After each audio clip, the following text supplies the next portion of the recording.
And everything says, hello, I'm suffering from OCD. How do I cure without medicine? Is this curable without medicine? Yes, of course it is. Of course it is. Of course it is. Did I say of course it is? Of course it is. Don't get that shit into your system unless it is something so amazingly difficult that your psychotherapists, after having helped you so much, and no, don't use any medicine or any shit like that. These things are understandable through understanding the roots of OCD and recognizing it, and then by knowledge you'd be able to reprogram yourself through your behavior and your understanding. Through neuroplasticity you rewire yourself and you become aware of it. OCD is not something uncommon. Almost everybody in the world has some kind of an OCD, one way or another. Why? Because the human being shares the history where it comes from and the programs that have been instilled in every one of us and our forefathers, and that has found its way to us because it has been migrated from thousands of years ago due to the happenings and the conditionings we've received through this journey of life. So all the insecurities, psychological insecurities, physical insecurities, all the concerns, all the striving for permanence and certainty, these have always been the questions in the mind of a human being, since thousands and thousands and thousands of years ago. In fact, since we became capable of thinking and speaking, which was 40,000 years ago. Before 40,000 years ago, we hardly had any problems because everything was running instinctively like animals. We lived like animals. We had no real elaborate brain as we have right now. We just have this stem brain, and everything was instinctive, survival based. Eat, exercise by looking for hunt and stuff like that, sleep, have sex, fight, survive. There was no thoughts involved. There was no question of sexuality because there was no thought involved. Thought is the roots of all problems. Thought suggests things, and the fact that you believe the suggestions that comes from an independent system called brain, but yet you think brain is yours, so whatever shows up, pops up in it, you take it personal as if it is representation of you. That's when you get fucked up, because you haven't understood that for millions of years you had no such brain that could speak or create thoughts, and you were under no influence of anything other than instinctive needs: food, sleeping, safety, sex, procreation, whatever it is that an animal needs. And then you ended up having the interference of thought and mistakenly thinking that brain is you. That's what you do, and that's what you get fucked up. But recognizing that the brain is a apparatus that you use to do things with, and it's there to be an assistant for you to use it in order to make life easier for you. But itself has its own malfunctions and problems because it is an apparatus added onto you. So there was a you, and brain was added to it. Not that brain is you. No, there is a you, and then there is brain added to it. It's no different than saying but is me. No, but is part of you in order to process some things and do things that you need done so you can survive. Like you eat food, it turns into energy, and then the feces and the residues need to be got rid of. So you're not the but is part of the me. It's created, these components.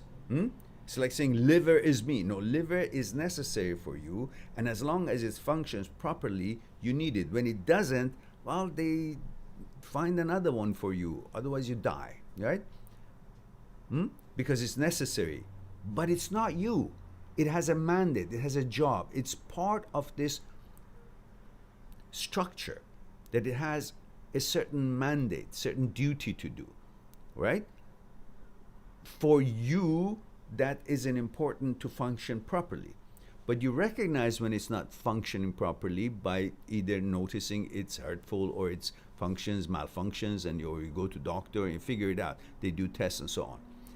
Now, the brain is also an addition to you, an apparatus that you use to do things with, but it is not you. So what it conjures up, you got to recognize it as if it's useful to you, if it's something that is pertaining what you want to do, or if it's something that is conjured up on its own. Now, 80, 90,000 times a day, it conjures up things on its own. It's got nothing to do with you wanting any such thoughts popping up or be present. But its job is to make thoughts, so it keeps doing it. Your job is to sift through it and filter these bullshits that it does, like the quality control guy in an assembly line in a manufacturing plant.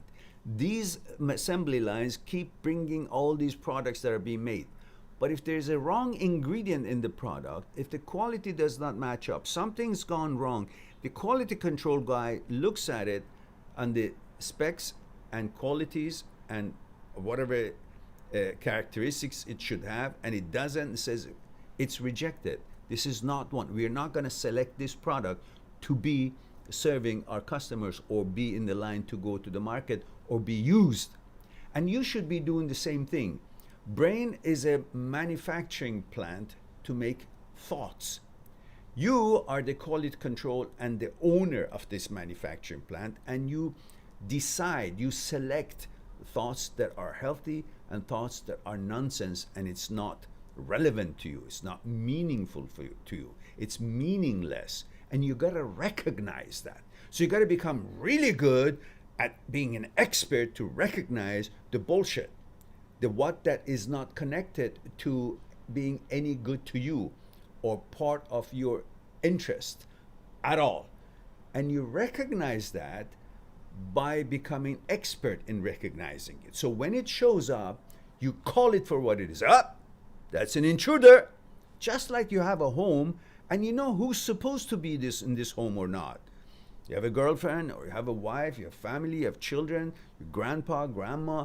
These are all okay to be there. But if somebody else shows up, alarm goes on. Boom, boom, boom. Intruder alert, then you call the police, right? These are what you do. But you don't do that for your fucking brain. You don't do that for yourself. When some thought shows up that is contrary to what you're all about, your gender, your sexual inclination, your natural interest, the things that is meaningful to you, the things that are useful to you, when it doesn't qualify, then you're supposed to recognize it as an intrusive.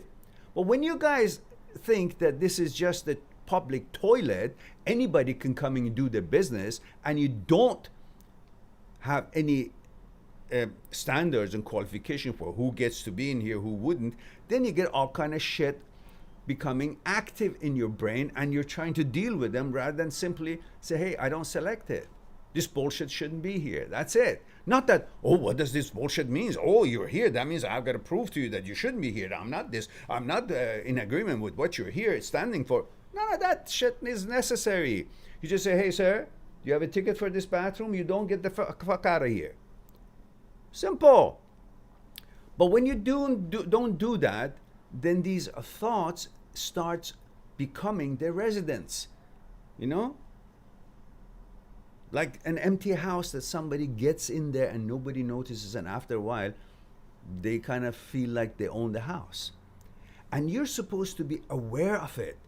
So when a thought shows up, that it's not having any business being there, because automatically you know who you are. You've always been, you're the past.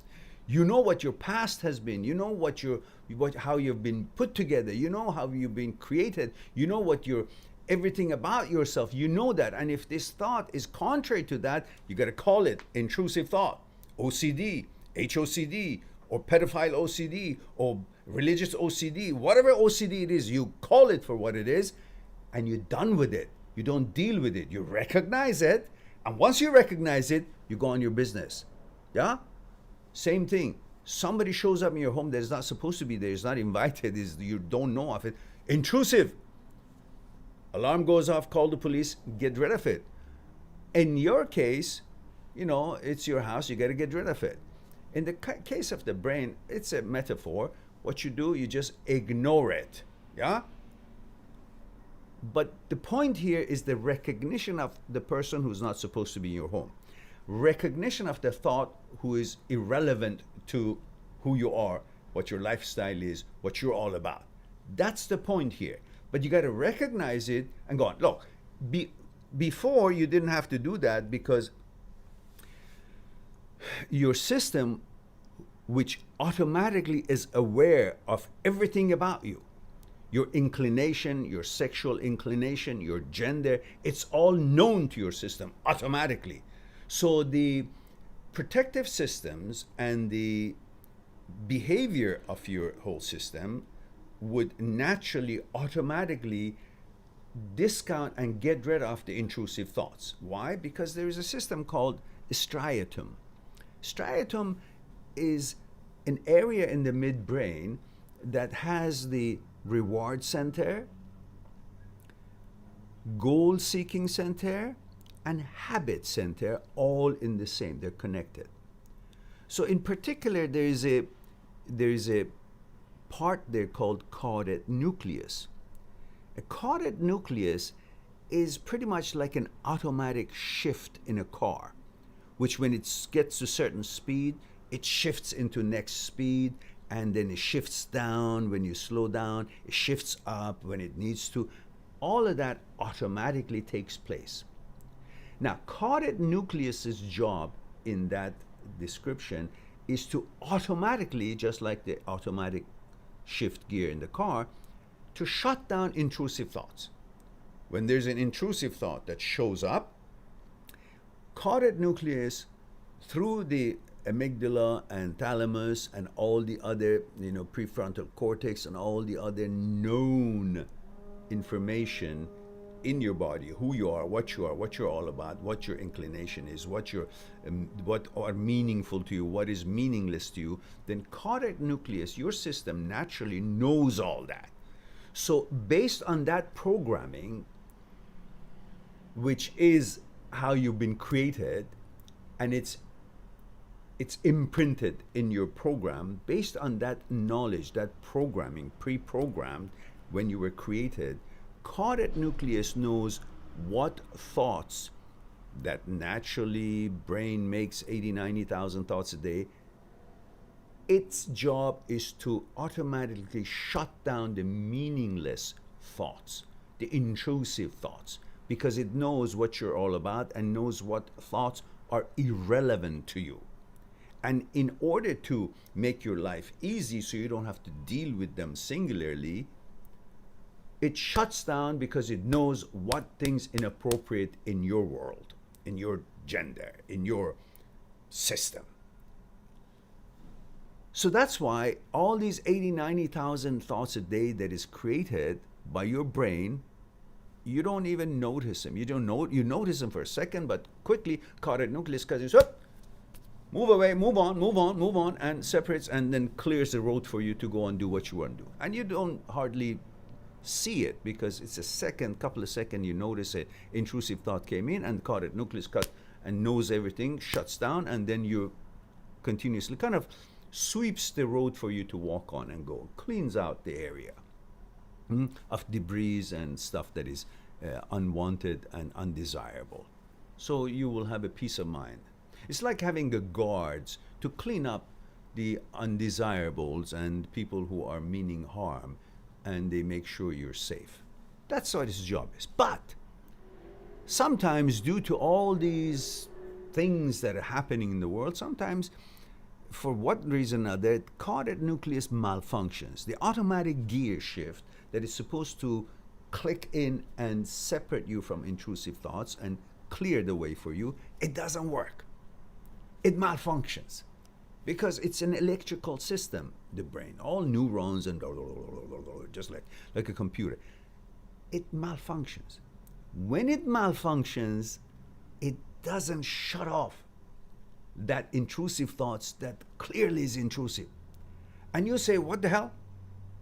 I'm accustomed to anything that shows up because caudate nucleus constantly automatically shut off and cleared the way. I didn't have to deal with anything. So I'm accustomed to things to be naturally clear for me and my head to be cool about everything and clear to think about the things that is part of me, not to be bothered with things that are intrusive because it was always done automatically by my servants and guards were taken care of.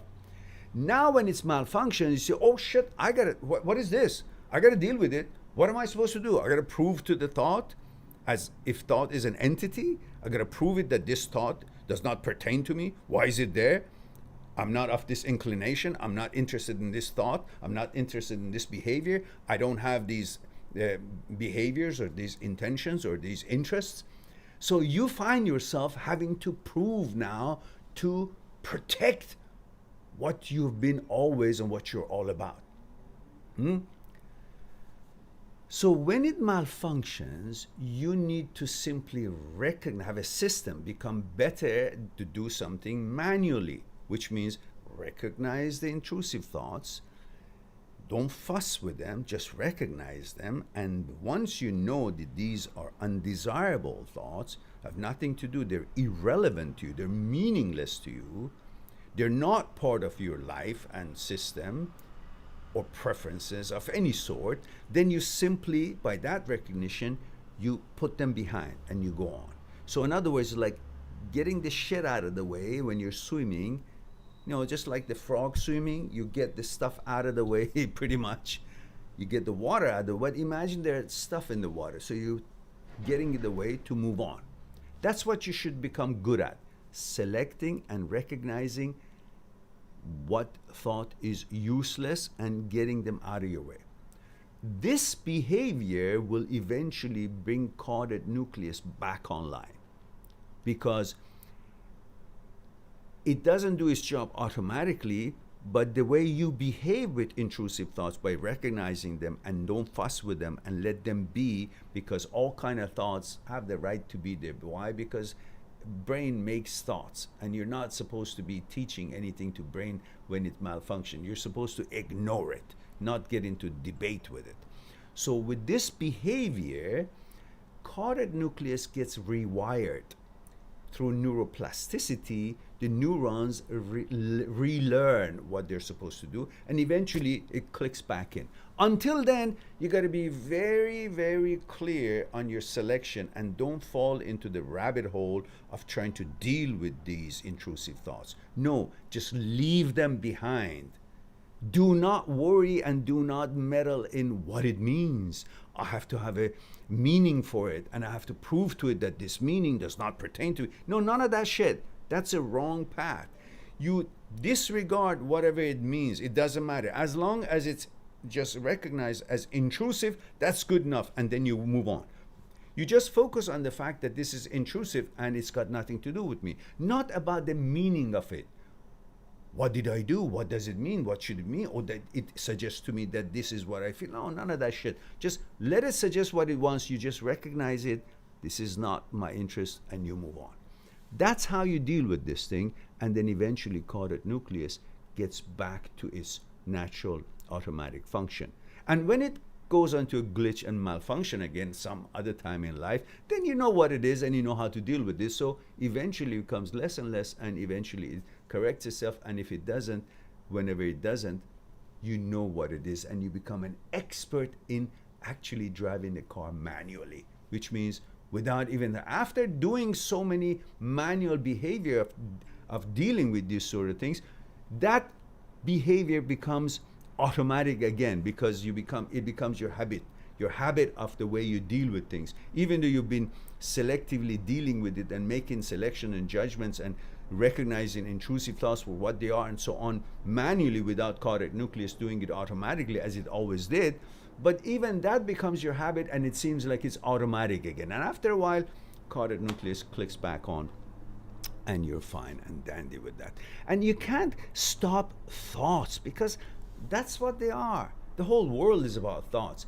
But just like so many people in the world have different opinions about different things, and you ignore all the things that you hear because it's not of your interest. It's a different opinion. They can have it, but you don't have to comply with it, and you have your own ways. Same thing. Brain makes thoughts, and you don't have to listen to it, or you don't have to even pay attention to it. As soon as you become an expert to see that this is intrusive thoughts, not of my interest, that's enough. You drop it and let it be, and you go on. So that's what I had to say about that. All right.